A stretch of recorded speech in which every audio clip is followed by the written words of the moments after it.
Question है find dy by D X if y is equal to log x into E raise to X plus X. तो यहाँ पर हम derivative ढूंढेंगे using the product rule. तो ये हमारा फर्स्ट टर्म है और ये वाला हमारा सेकंड टर्म है, एंड प्रोडक्ट रूल होता है for two terms, first term into derivative of second term plus second term into derivative of first term. तो प्रोडक्ट रूल अप्लाई करते हैं and we differentiate with respect to x.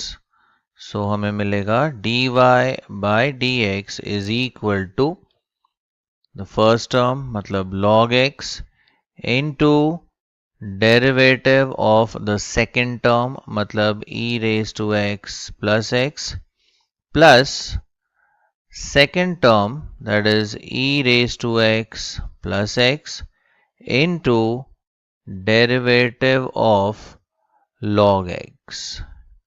Now let us take the derivative. ये log x तो as it is रहेगा और यहाँ पर ये दो टर्म्स का इंडिविजुअली हम डेरिवेटिव लेंगे।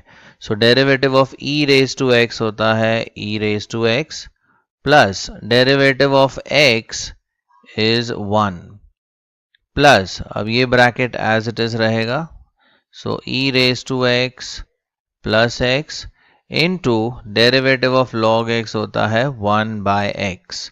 तो फाइनली हम इसे इस तरीके से लिख सकते हैं, this could be written as the first term मतलब e raised to x plus 1 times log x plus e raised to x plus x upon x. So this is the value for dy by dx.